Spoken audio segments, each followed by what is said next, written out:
Emak ini gumun banget, heran banget, sangat-sangat heran loh. Piye? Setelah Presiden Prabowo memerintahkan pasukan TNI Angkatan Laut membongkar pagar laut di Banten Utara.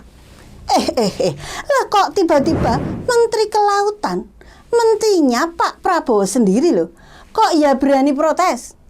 Waduh, kok Menteri Kelautan Pak Trenggono dia berani menentang perintah Presiden ya? Apa Pak Menteri Kelautan nggak peduli sama nasib para nelayan yang nggak bisa melaut? Menurut kalian, halo para netizen, apakah ini nggak mencurigakan? Padahal TNI Angkatan Laut sampai bilang akan pasang badan jika ada pihak yang protes pagar laut itu dibongkar. Wah, makin serem aja ini. Soal pagar laut Tangerang ini sudah benar-benar bikin heboh, benar-benar bikin kesel dan gregetan. Gregetan karena penyelesaiannya muter-muter nggak jelas. Yang awalnya bilang itu dari inisiatif warga, terus berubah lagi itu dari pengusaha pengembang kawasan di situ. Sampai ada berita kalau wilayah yang dipagar bambu itu sudah ada HGB-nya. Lah, piye iki? Ada hak guna bangunannya. Ini kan aneh ben ajaib. Wong di atas laut kok ada HGB-nya. Ini benar-benar membagongkan.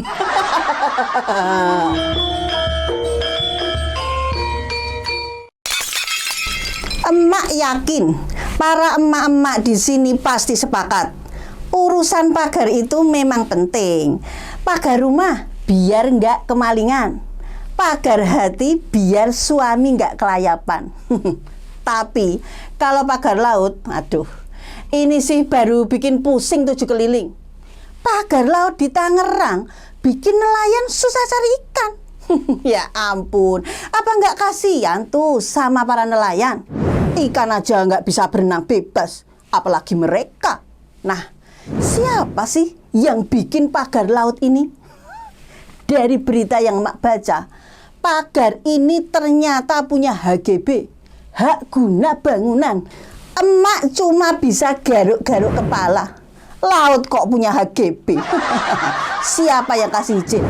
ATR BPN katanya. Waduh, emak jadi mikir. Itu ATR BPN ngurusin laut apa sawah? Masalahnya pagar ini nggak cuma bikin nelayan menderita, tapi juga bikin pejabat kita ribut. Presiden Prabowo bilang bongkar saja pagar itu. TNI Angkatan Laut langsung sigap, prajurit turun tangan. Tapi tunggu dulu, lah kok Menteri KKP, Kementerian Kelautan dan Perikanan malah bilang jangan dulu dibongkar, kasihan yang punya. Lah, kok jadi nggak kompak gitu sih? Ini kayak emak suruh anak bersihkan kamar, bapaknya bilang nggak usah, biar saja berantakan. Loh, jadi siapa yang mau didengarin? Ya kan? Emak itu makin heran waktu baca berita kalau KKP minta bongkarannya ditunda. Alasannya mau dicek dulu legalitasnya. Piye iki? Mau buat barang bukti gitu katanya. Nah loh, bukannya harus dicek sebelum dibangun? Jangan-jangan dulu izin keluar cuma karena ada yang tepuk sambil bilang, aman Pak. Kalau udah begini, siapa yang tanggung jawab? Nelayan keburu lapar, ikan makin susah dicari. Pejabat malah sibuk debat. Piye jalnak ngene iki? Yang bikin emak ngakak sekaligus gregetan, ternyata pagar itu tujuannya buat apa coba? Katanya buat bisnis. Wah, biar ada tambah-tambah eksklusif katanya. Waduh, eksklusif banget sampai nelayan aja nggak boleh lewat. Banget tenan iki. Ini loh, laut, bukan mall mewah yang ada food court-nya. Kalau cuma buat keuntungan segelintir orang, apa gunanya punya pejabat yang katanya pro rakyat? Mana-mana ini? Hah? Emak jadi ingat pepatah loh. Kalau ada tikus yang bikin masalah, jangan malah dibakar lumbungnya. Iya toh.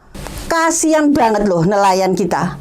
Mereka udah susah karena cuaca nggak menentu, harga solar mahal.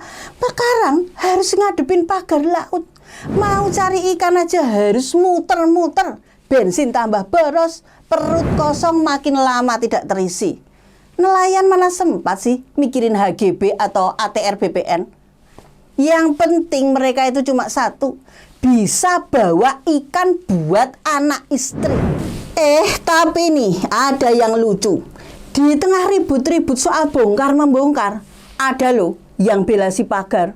Katanya, kasihan dong pengusaha yang udah keluar duit banyak buat bangun itu pagar. Lah, jadi gimana nasib nelayan? Emak rasa kalau ada yang minta dikasihani, ya nelayan dulu dong yang dikasihani. Pengusaha punya modal gede, mereka bisa pindah usaha kalau rugi. Tapi kalau nelayan, laut itu rumah mereka, laut itu hidup mereka. Drama ini juga menunjukkan betapa amburadulnya komunikasi di pemerintahan. Presiden bilang A, menteri bilang B. Ini kayak drama sinetron sore. Emak jadi curiga loh.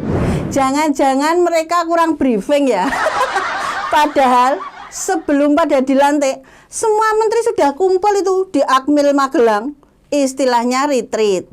Tujuannya biar kompak, biar sinergi, disiplin, dan kesatuan visi misi di antara para menteri biar kompak. Namun kayaknya itu semua belum berhasil. Kalau begini terus, siapa yang rugi? Ya rakyat lah. Nelayan jadi nggak tahu harus berharap sama siapa. Yang ada mereka cuma bisa nunggu sambil berdoa. Semoga ada keajaiban. Sebagai mama yang suka nyinyir di grup WhatsApp, aduh, emak punya solusi simpel ini. Pertama, bongkar dulu tuh pagar laut. Laut itu milik semua orang, bukan buat segelintir orang kaya yang mau eksklusif, ya toh. Yang kedua, pejabat kita kudu belajar komunikasi yang baik. Kalau nggak kompak begini, rakyat makin bingung. Dan terakhir, kasih kompensasi buat nelayan yang udah dirugikan. Jangan cuma kasih janji manis, tapi tunjukkan aksi nyata. Oh ya, emak juga punya pesan loh buat pejabat kita. Jangan lupa, rakyat itu punya mata dan telinga. Kalau terus-terusan kayak begini, bisa-bisa emak-emak kayak kita tuh ngamuk loh di media sosial.